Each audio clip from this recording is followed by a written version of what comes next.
Yang saya hormati Bapak Rektor dan seluruh keluarga besar para pendidik yang ada di Universitas Teknologi Sumbawa. Kita doakan Pak Rektor dan semua guru-guru kita di sini selalu dalam berkah Allah Subhanahu wa taala. Bisa memberikan ilmu yang terbaik untuk kita semua. Amin ya rabbal alamin. Yang saya hormati juga Bapak Tuan Guru Haji Muhammad Yusuf Ma'mun, Rais Am Dewan Mustasyar, Pengurus Besar NWDI, dan seluruh ananda semua, para mahasiswa dan mahasiswi Universitas Teknologi Sumbawa yang saya banggakan dan saya cintai. Alhamdulillah wa syukrulillah. Pada pagi hari ini kita dapat bersilaturahim, dan tempat ini adalah tempat yang tidak asing bagi saya. Tadi dalam pengantar Bapak Rektor menyampaikan, saya dulu ikut bersama dengan pendiri UTS Bapak Dr. Zulkifli Mansyah untuk meletakkan batu pertama di tempat ini. Jangan bayangkan UTS seperti hari ini. UTS ketika saya datang dulu, lokasi ini adalah tempat yang lebih banyak batunya dari pohonnya. Lebih banyak kambingnya dari manusianya. Tempat yang ketika kita belok masuk ke jalan kecil, masyarakat yang ada di pinggir kiri kanan jalan itu heran, ini bapak-bapak mau kemana gitu. Karena tempat ini tempat yang sangat tidak populer ya. Bahkan tempat yang dikenal cukup tandus. Orang Sumbawa sendiri, konon kata Dr. Zul ya, saya nggak tahu benar apa enggak, tapi ya insya Allah benar lah ya. Orang Sumbawa sendiri itu kalau disebut olat maras itu takut untuk kemari gitu. Jadi ini tempat yang memang pada waktu itu tempat yang tidak populer dan tidak nyaman. Tidak banyak orang mau datang kemari. Bahkan yang lahir di sini pun tidak jarang yang cepat-cepat pergi begitu akil balik gitu, karena nggak tahan di olat maras ini. Tapi alhamdulillah ya. Dan memang kalau di dalam Al-Qur'an itu kan Allah Subhanahu wa taala sampaikan bahwa alladzi khalaqal mauta wal hayata liyabluwakum ayyukum ahsanu amala. Jadi kata ahsanu amala itu adalah bagaimana kita menghadapi tantangan, bagaimana kita menghadapi dinamika kehidupan. Ahsanu amala itu bukan berarti bisa serta-merta menghadirkan yang terbaik, tetapi bagaimana berproses untuk menuju kepada hasil yang baik itu. Itu banyak sekali dijelaskan oleh para ulama. Karena itu bagi saya pelajaran yang pertama dari UTS ini adalah the beauty of process. Bahwa berproses itu indah, dan ketika berproses dengan baik, maka kita bisa melihat ada kemanfaatan yang dapat kita hadirkan untuk bersama. Alhamdulillah. Itu yang pertama tentang UTS. Tentang tema ya, ananda semua para mahasiswa-mahasiswi, tema yang tadi disampaikan oleh beliau itu meneropong Indonesia emas 2045 melalui Nusa Tenggara Barat. Tadi beliau menyampaikan bahwa kalau kita bicara masa depan ya, kita tentu perlu bekal ya, kita tentu perlu persiapan.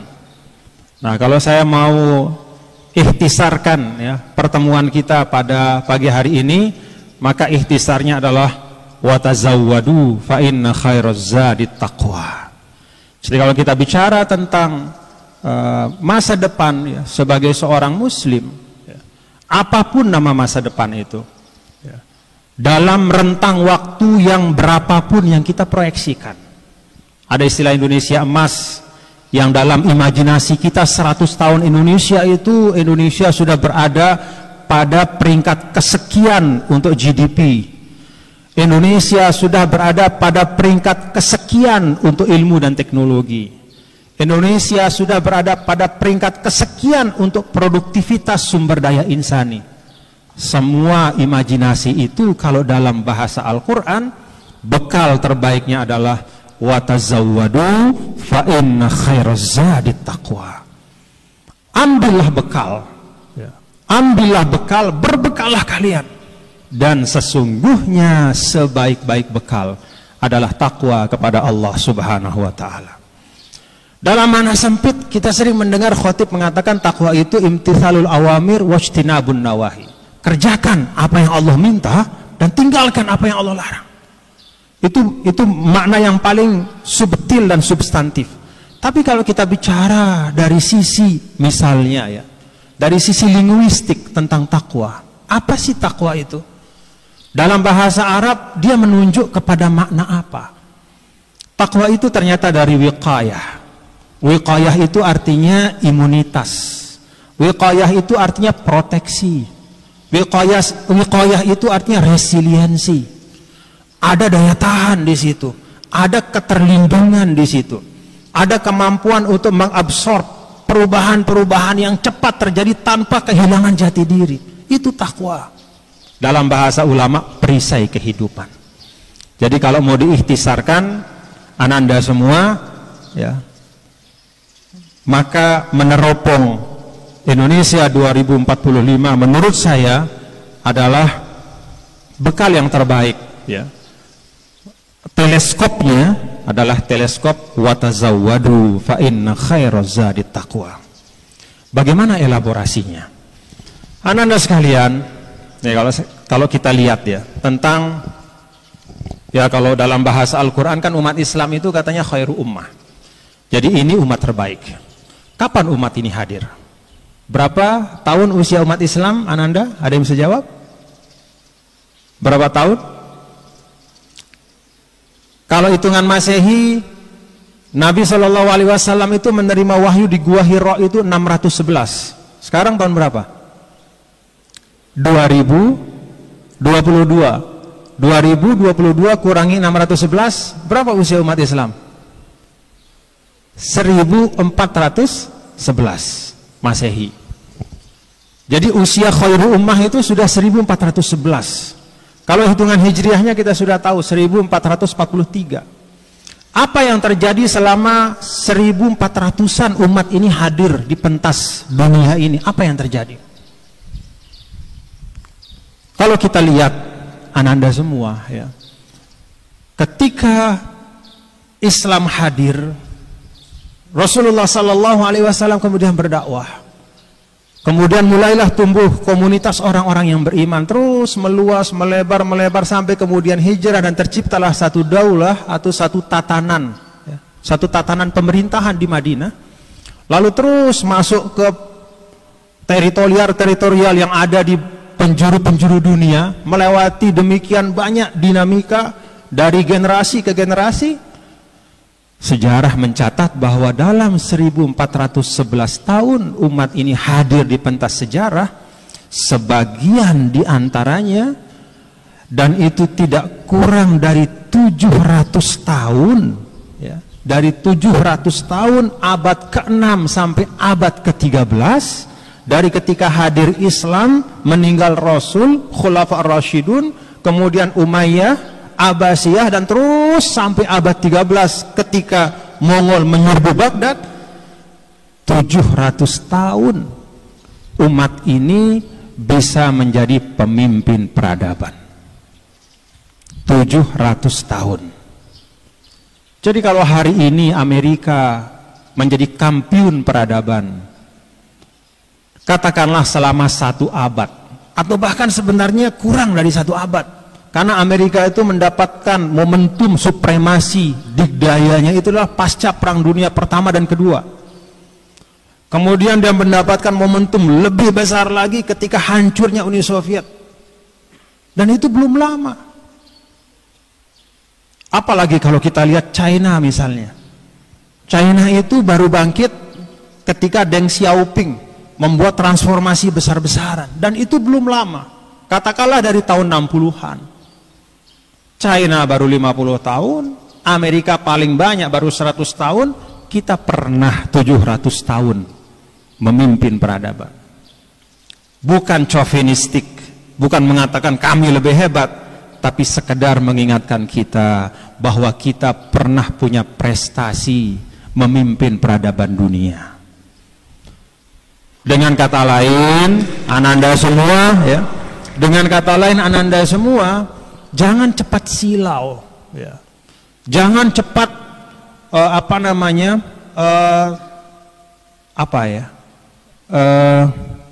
terpukau, ya. Lalu kemudian melompat sampai kepada kesimpulan bahwa wah, ini kalau kita mau jadi umat yang maju, kita tinggalkan ajaran agama.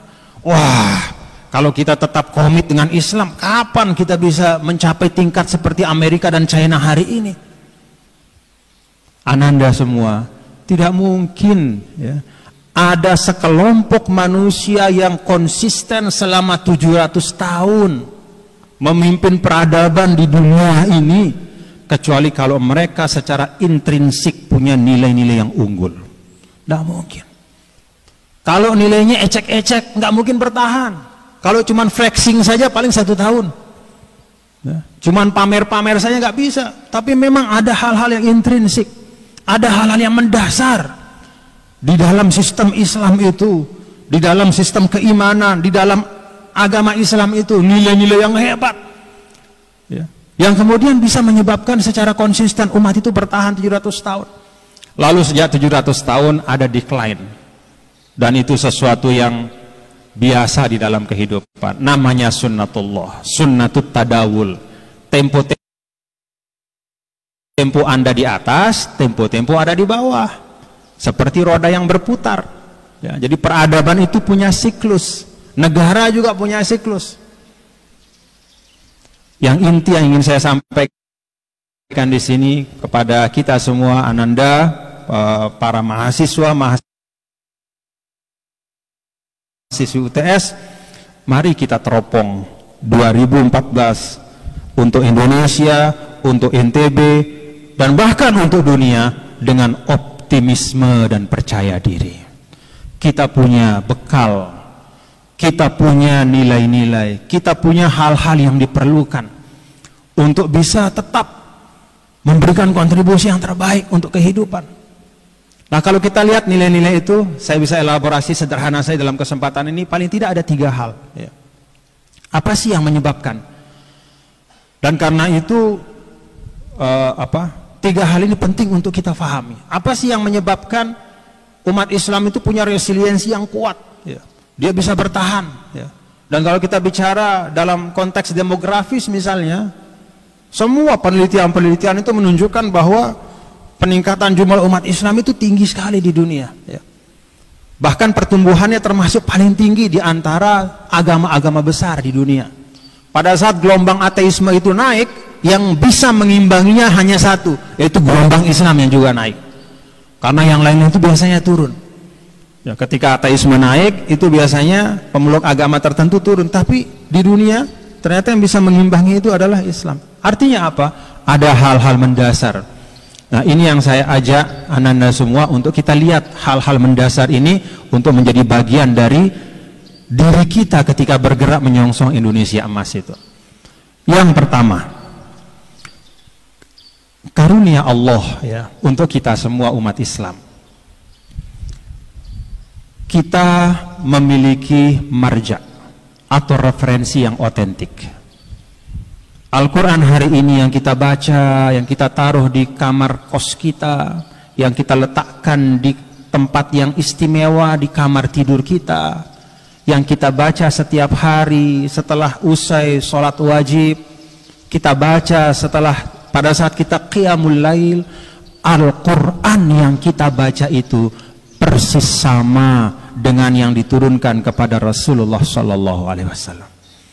Kita tidak punya problem dari sisi prime resource untuk Islam. Kita tidak punya isu tentang pemalsuan kitab suci, nggak ada. Apa yang kita pegang hari ini itu persis sama yang diturunkan kepada Rasul selama 22 tahun lebih itu. Ini persis sama. Jadi ayat yang saya baca hari ini, Bismillahirrahmanirrahim, innamal mu'minuna ikhwatun fa aslihu baina akhwaikum, itu persis sama dengan yang dibaca Abu Bakar dulu, yang dibaca oleh Utsman, Ali, Umar, para pejuang-pejuang Islam, Imam Syafi'i, Imam Hanafi, dan semua imam-imam, para intelektual Islam, Al-Farabi, Al-Kindi. Kita tidak punya problem dari sisi marja atau referensi. Kita punya teks yang paling otentik, pegangan ya, pegangan di dalam beragama yang sangat otentik, yang tidak ada keraguan, karena ditransmisikan dengan metode yang paling canggih, bahkan terhitung untuk zaman sekarang.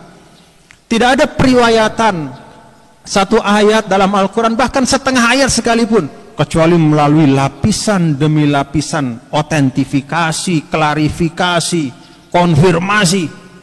Tidak satu orang ke orang yang lain, tapi satu kelompok ke kelompok yang lain, satu generasi yang lain, sehingga setiap hurufnya terjaga, setiap ayatnya terpelihara, setiap surahnya itu terlindungi dari penyimpangan apapun. Nah, ananda semua,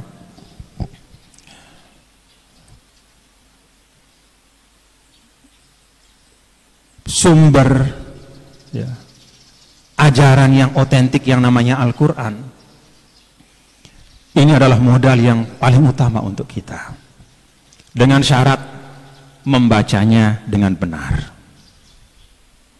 Nah, karena itu literasi Al-Quran untuk ananda semua di UTS ini tidak kalah pentingnya ya, dibanding hal-hal lain yang sekarang ditekuni. Literasi Al-Quran itu tidak mesti harus menjadi hafiz atau hafizoh, tidak mesti harus menghafal ayat per ayat, tetapi terus menerus berusaha mendalami dan mengkaji. Apalagi kalau kemudian mengkajinya itu dikaitkan dengan disiplin ilmu ananda semua, itu pasti akan lebih masuk, itu pasti akan lebih meresap ke dalam hati. Kita punya marja dan itu kekuatan. Yang kedua, Islam itu punya apa ya? Punya soft power, ya, punya tatanan nilai yang menjadi kekuatan.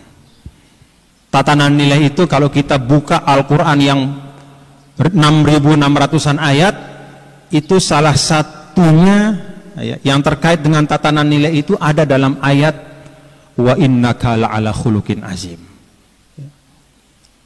Jadi tatanan nilai akhlak. Soft power ini ya, ananda semua,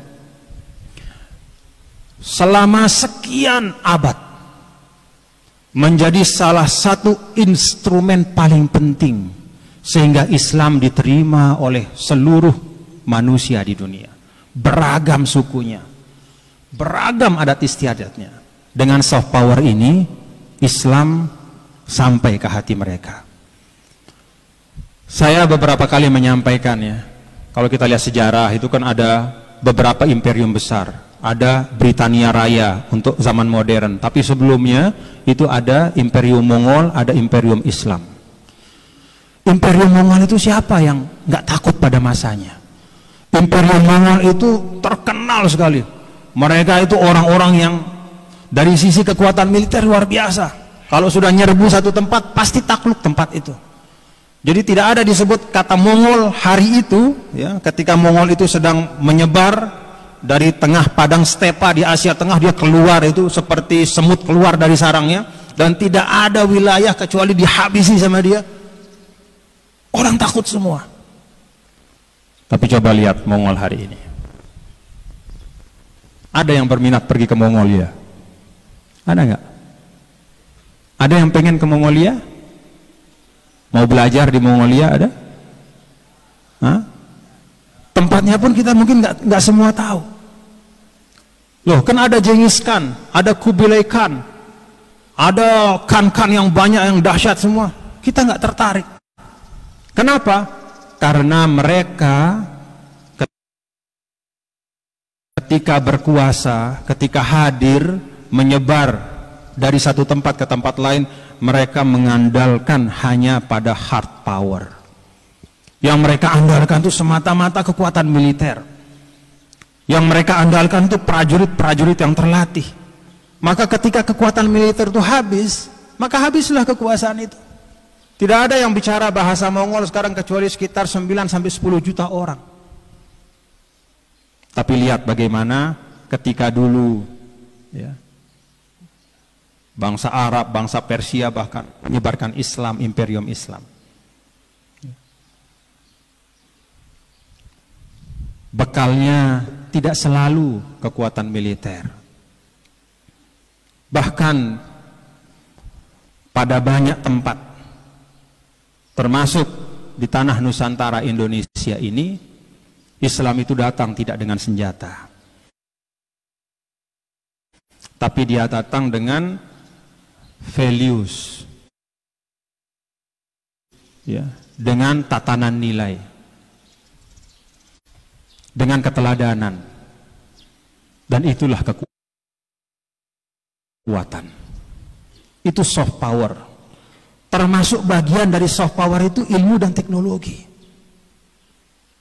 Kenapa dulu kalau kita baca di dalam sejarah orang-orang Persia yang pinter-pinter itu, ya, kalau kita lihat daftar ulama-ulama hebat itu nggak semuanya dari Arab. Bahkan 6 pengarang dari Kutubus Sittah, ya, 6 buku hadis yang paling otentik, mulai dari Bukhari, Muslim, Nasai, Ibnu Majah, Tirmidzi, Abu Dawud, itu orang Persia, bukan orang Arab. Imam Bukhari itu bukan orang Arab, orang Persia. Imam Muslim juga demikian. Kenapa orang-orang yang hebat peradabannya seperti Persia, kemudian juga bangsa Romawi lama yang sekarang dulu namanya Bizantium, sekarang namanya Istanbul, Turki hari ini, itu tertarik dan kemudian masuk ke dalam agama Islam karena mereka melihat bahwa Islam menjunjung tinggi etos ilmu, pengetahuan dan teknologi. Islam meletakkan para ahli ilmu itu di tempat yang mulia. Itu berjalan panjang, ya, dan menjadi penopang dari generasi demi generasi. Ketika generasi masa-masa Abbasiyah, ya, kemudian juga Fatimiyah, kemudian beberapa dinasti-dinasti yang ada di dunia Islam mencapai kejayaannya, maka itu adalah masa ketika ilmu dan teknologi berkembang pesat di negara itu. Jadi yang kedua, kekuatan, ya, yang menyebabkan 700 tahun bisa terus memimpin peradaban adalah karena Islam itu punya tatanan nilai, ya, ada soft power yang bertahan bahkan ketika hard power itu hilang. Tidak setiap saat kita punya tentara yang kuat, tapi ketika kita bisa menghadirkan, ya, nilai-nilai keteladanan dalam kehidupan, maka saat itu Islam tetap berkembang. Yang ketiga adalah social behavior. Social behavior itu suluk ijtimai. Nah, kalau Ananda membaca Andalusia, ya, pada masa dulu ketika umat Islam di situ memimpin proses peradaban, semua kelompok apapun agamanya, apalagi suku, ya, apalagi bahasa, ya, bahkan yang beda agama pun itu mendapatkan ruang, ya, untuk mengekspresikan potensinya. Sehingga kalau kita membaca literatur orang Yahudi hari ini, mereka mencatat bahwa masa keemasan dari Yahudi, ya, dalam diaspora mereka, kan mereka selalu mengatakan dia berdiaspora, lalu karena sudah capek berdiaspora mau kembali ke rumah, pada rumah itu rumah orang, ya, ngakunya rumah dia pada rumah orang.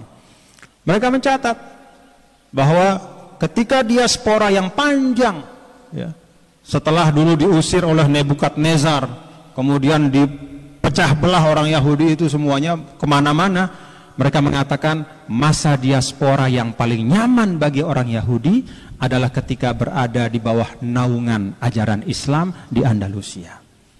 Kenapa? Karena umat Islam bisa mengembangkan social behavior. Orang semua merasa nyaman, orang semua merasa senang, ya. Tidak mesti harus menjadi orang Islam untuk mendapatkan kenyamanan bersama orang Islam. Dan itu yang diajarkan oleh Rasulullah Sallallahu Alaihi Wasallam. Karena itu kepada kita semua, ya, Ananda mahasiswa UTS, mahasiswa-mahasiswi Universitas Teknologi Sumbawa, ketika dalam proses, ya, belajar, di tempat yang baik dan indah ini, maka saya mengajak untuk juga tidak hanya menajamkan dan memaksimalkan potensi kognitif, tapi juga untuk mengasah, ya, mengasah mengasah jiwa. Dan tempat ini tempat yang sangat kondusif untuk itu. Nah, ini 3 hal ya, Ananda semua para mahasiswa-mahasiswi yang ya secara sederhana lah ya, dari banyak hal yang disampaikan oleh para guru-guru kita, para ulama. Kenapa kita bisa bertahan demikian lama? Kenapa umat Islam bisa menjadi pemimpin peradaban dalam rentang waktu sampai lebih dari 7 abad? Pertama, karena mereka memiliki marja atau rujukan yang sangat otentik, yaitu Al-Quran dan juga hadis yang sahih, hadis Rasul. Yang kedua, karena mereka memiliki soft power, yaitu tatanan nilai yang kokoh dan kuat. Dan yang ketiga, karena mereka mengembangkan social behavior, yaitu perilaku sosial yang menyamankan siapapun yang bersama mereka. Saya berharap ke depan kita juga bisa melihat Indonesia emas dengan 3 hal itu tumbuh berkembang di dalamnya. Terima kasih. Assalamualaikum warahmatullahi wabarakatuh.